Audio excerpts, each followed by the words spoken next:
আর শাশুড়ির কাছ থেকে প্রতিনিয়তই শিখি।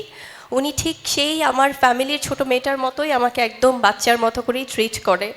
সারাক্ষণই মনে হয় যে কোনো কিছু করতে গেলে বা রান্নাঘরে গেলেও শাশুড়ি মনে করে যে, যেহেতু আমি আমার শাশুড়িকে মা ডাকি, সো মা সবসময় বলে যে না থাক, আমি আছি যতদিন আমি সব কিছু। সবাইকে আসসালামু আলাইকুম। ভীষণ ভালো লাগছে। আমার পক্ষ থেকে সবার জন্য অনেক অনেক শুভকামনা এবং ভালোবাসা। আপনাকে যখন পেয়ে গেছি তখন আমি খুব সিম্পল সুইট এবং কিউট কিউট কিছু কোয়েশ্চেন্স করবো এবং ফার্স্ট কোয়েশ্চেন হচ্ছে আপনার যে ব্রাইডাল ফটোশুটের লুক আছে সেটা যখন দেন মুহূর্তেই ভাইরাল হয়ে যায় এবং শত শত নারী চায় যে আপনার সাজে সাজতে। কেমন লাগে বিষয়টা? Thank you so much for your compliment. এটা অবশ্যই একজন মেয়ে হিসেবে খুব গর্বের, কারণ আমরা তো দিন শেষে যে ব্রাইডাল লুক, যে বিয়ের একটা লুক, সেটা তো আমাদের জন্য অনেক ইমোশনাল। রাইট। সো আমি যেহেতু ফিল্ম অ্যাক্ট্রেস, সো আমার মেইন ভালোবাসার জায়গাটা তো ডেফিনেটলি সিনেমা। অ্যাবসলিউটলি। সিনেমা কেন্দ্রিক সব কিছু আমার, কিন্তু তার বাইরেও আসলে যখন কোনো ব্র্যান্ড এন্ডোর্সমেন্ট হয় বা কোনো এক্সক্লুসিভ ফটোশ্যুট হয় বা কোনো ব্র্যান্ডিং বা কোনো টিভিসি হয়, সেখানে ডেফিনেটলি আমি স্পেশাল সেই কাজগুলোই করি যেটা দর্শকরা সবসময় দেখেন। আর ব্রাইডাল লুকগুলো আসলে ওই যে বললাম যে এক্সক্লুসিভ ব্রাইডাল ফটোশ্যুটগুলো করা হয়, যেখানে আমি চাই যে আমাকে বুবলিকে যেন দর্শকরা একটু ভিন্ন রূপে দেখে। রাইট। ব্রাইডাল লুক হলেও যেন এমনভাবে দেখে যেটা কিনা সব মেয়েরাই আসলে দিন শেষে ভাবতে পারে যে না, তাদেরকেও ঠিক এতটাই স্পেশাল লাগবে, খুব সুন্দরভাবে তারা তাদের ব্রাইডাল লুকটা আনতে পারবে। So I try my level best. আপনি তো অনেক কালারে অনেক ড্রেসে ব্রাইডাল সেজেছেন, আপনার কাছে কোনটা মনে হয় যে এটা পারফেক্ট, এটা সুইটেবল বা আপনার ফেভারিট কোন কালার? আমার কাছে আসলে আমি যদি একদম আমার ওপিনিয়নটা বলি, সেক্ষেত্রে আমি খুব সিম্পল থাকতে পছন্দ করি একদমই।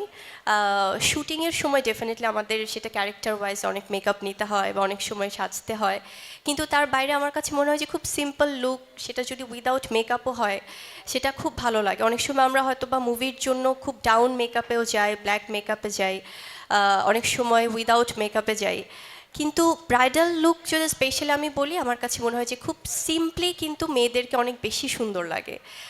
হয়তো বা অনেকেই বলে যে ব্রাইডাল লুক নিতে ঘন্টার পর ঘন্টা চলে যায়, Right. এদিকে বর থাকবে কি না থাকবে একটা দ্বিধাদ্বন্দ্বে ভোগে, কিন্তু সেক্ষেত্রে আমার কাছে মনে হয় যে মেয়েরা সবাই বিয়ের দিন যে ব্রাইডাল লুকটা নিতে চায় খুব স্পেশালভাবেই নিতে চায়, তবে যদি খুব অল্প মেকআপে তাদেরকে দারুণভাবে তারা নিজেদেরকে প্রেজেন্ট করে, যেটা কিনা খুব ন্যাচারাল লুকও থাকবে, আবার দেখতেও খুব সুন্দর মিষ্টি শুভ্র লাগবে।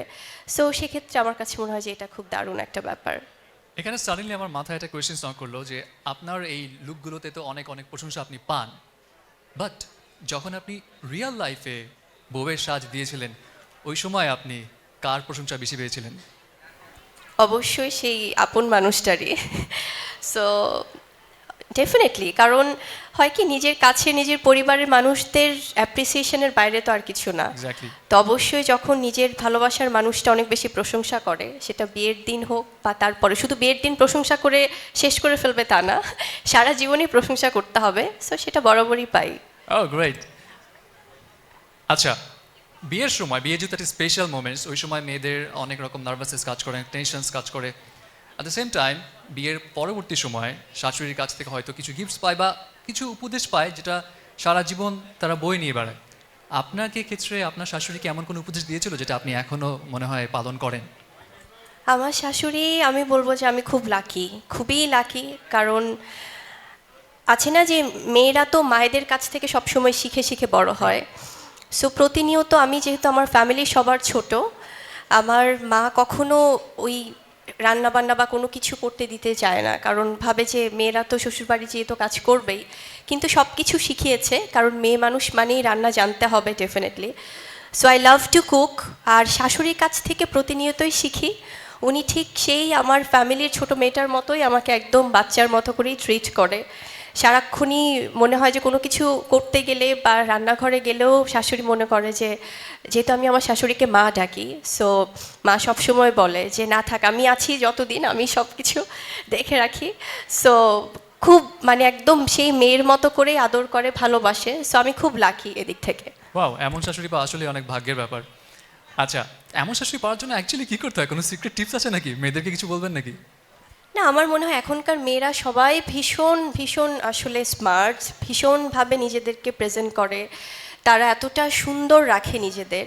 আর এখনকার যারা শাশুড়ি মায়েরা আছেন তারা কিন্তু সবাই অনেক বেশি সচেতন, তারা ছেলের বউদেরকে কিন্তু ঠিক মেয়ের মতোই ট্রিট করে। হয়তো অনেক সময় কিছু ডিফারেন্ট স্টোরি আমরা দেখি শুনি, সেটা অত্যন্ত দুঃখের।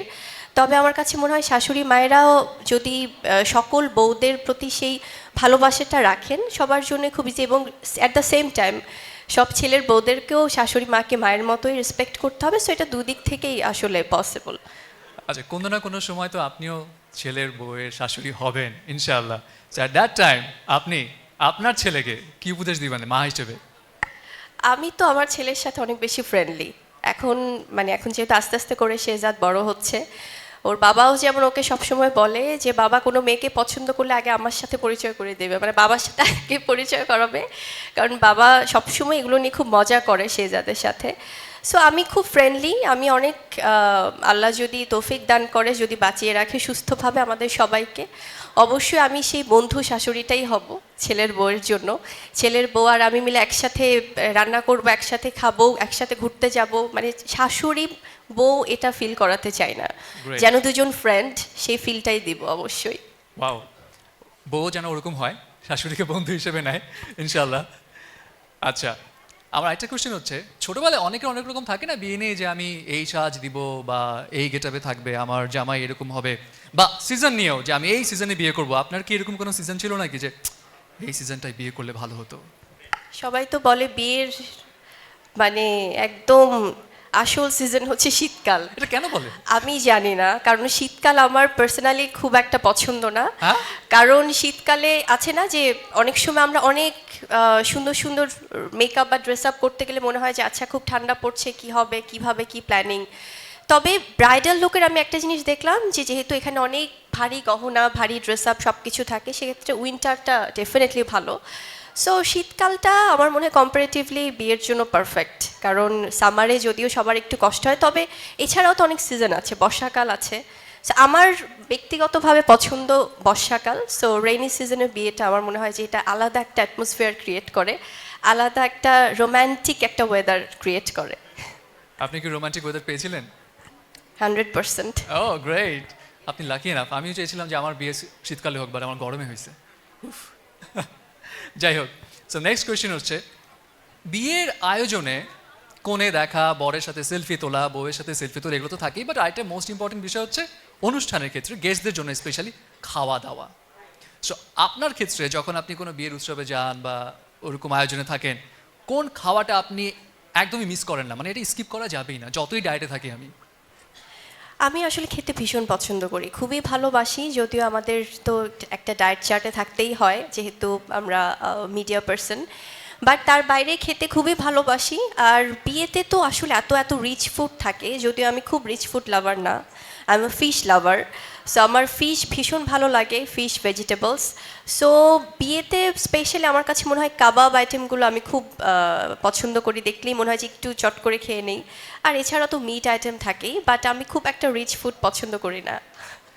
আচ্ছা, ঢাকার রেজেন্সি বিয়েবাড়ি উৎসবে অনেকগুলো স্টল দিয়েছে। সো আমার কাছে একটা বিষয় হঠাৎ করে নক করলো আবার, ওয়েডিংয়ের ক্ষেত্রে শপিংয়ের জন্য মেয়েরা সবচেয়ে বেশি কোনটার জন্য এক্সাইটেড থাকে আপনার কি মনে হয়? সব কিছু বিয়ে মানে, আজকে যেহেতু আমরা ঢাকা রিজেন্সি বিয়েবাড়ি উৎসবে আমাকে এখানে ইনভাইট করা হয়েছে চিফ গেস্ট হিসেবে।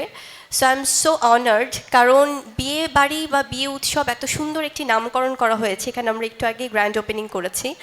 সো এখানে যারা আছেন, যারা এখানকার উদ্যোক্তা বা যারা অর্গানাইজার, স্পেশালি এমএন মাল্টিমিডিয়ার যারা আছে এখানে, নাজমুল সহ সবাই, সো প্রত্যেকের প্রতি আমার শুভকামনা। এবং মেয়েদের আসলে বিয়ে মানেই তো আমার মনে হয় যে পোশাক আশাক থেকে শুরু করে তাদের অর্নামেন্টস কেমন হবে, তাদের ফটোগ্রাফি কেমন হবে, এই সুন্দর মোমেন্টসটা ধরে রাখার জন্য খাবার দাবার থেকে শুরু করে everything, each and everything matters. So সেক্ষেত্রে আজকে সব প্রতিষ্ঠিত ব্র্যান্ডগুলো আমি দেখলাম এখানে স্টল দিয়েছে।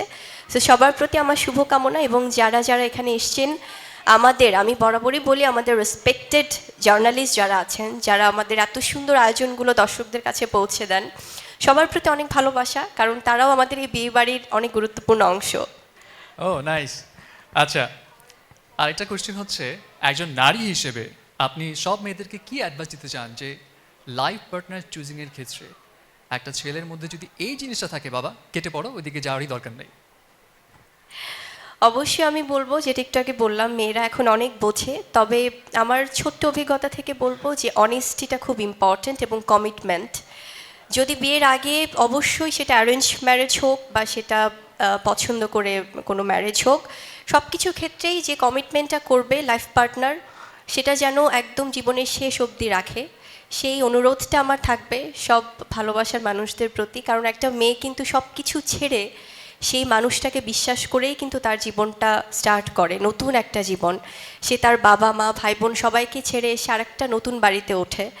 সো শুধুমাত্র তার হাজব্যান্ডকে বিশ্বাস করে, সো ওই বিশ্বাসটা রাখাটা খুব জরুরি। এবং এটা তো ভাইস ভার্সা, সেই পুরুষটার ক্ষেত্রেও সেম।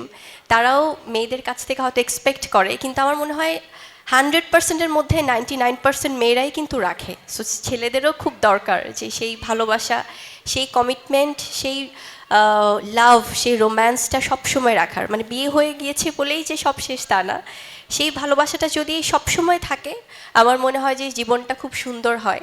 কারণ জীবনে মানুষের লাইফ পার্টনার কিন্তু মানুষ একবারই চুজ করে, একবারই বিশ্বাস করে। আর অনেক সময় অনেক ক্ষেত্রে আমরা দেখি অনেক ডিফারেন্ট কেসেস, অনেকের লাইফে অনেক ধরনের আপস অ্যান্ড ডাউনস হয়, অনেক প্রবলেম আসে, কিন্তু তার বাইরেও কিন্তু জীবন সুন্দর। সো সমস্যা বলেই যে জীবনের শেষ তা না, সমস্যা থেকেই কিন্তু আবার সমাধান শুরু। সো প্রত্যেকটা মানুষকে আমি বলবো যে আস্থাটা খুব ইম্পর্ট্যান্ট, সম্মানটা খুব ইম্পর্ট্যান্ট। আপনি আপনার লাইফ পার্টনারকে সম্মান করলে জীবনে কখনোই ঠকবেন না। Thank you. আর যদি দেখা যায় ওই ছেলের পাস্ট এখনো ঘুরঘুর করছে, এক্সিস্ট করছে, তখন কি করবে ওই মেয়ে? সেটা আসলে আমার মনে হয় সম্পূর্ণ আমার লাইফ পার্টনারের উপর ডিপেন্ড করবে। কারণ মানুষের জীবনে পাস্ট প্রেজেন্ট ফিউচার সবই থাকবে, কিন্তু জীবনটাকে সুন্দরভাবে গোছানোটাই আসলে মূল উদ্দেশ্য থাকা উচিত। কারণ কমপ্লিকেশনস কেউ জীবনে চায় না, যেটাই হবে যেন স্বচ্ছ সুন্দর হয়, সুন্দর সিদ্ধান্তের মাধ্যমেই হবে। সেক্ষেত্রে সবার জন্য জীবনটা সহজ হয়ে যায়। কারণ মানুষের জীবন খুবই ছোট, সেক্ষেত্রে জীবনটাকে যত সহজ করা যায়, যত সুন্দরভাবে এগিয়ে নেওয়া যায়, সেটাই সবার জন্য মঙ্গল। তবে সত্য, সুন্দর, স্বচ্ছতা থাকতে হবে জীবনে।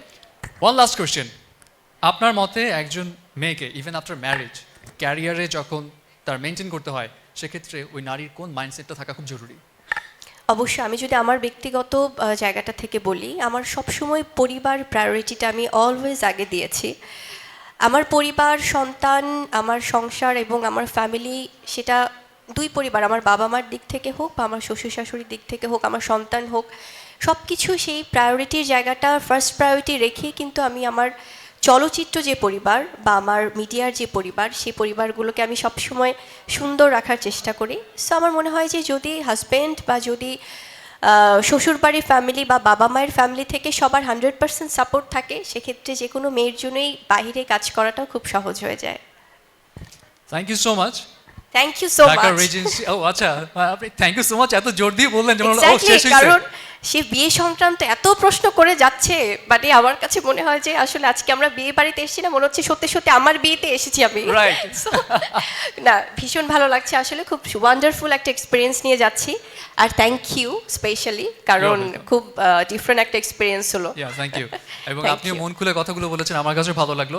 অ্যান্ড থ্যাংক ইউ এভরিওয়ান যে ধৈর্য নিয়ে জিনিসটা শোনার জন্য।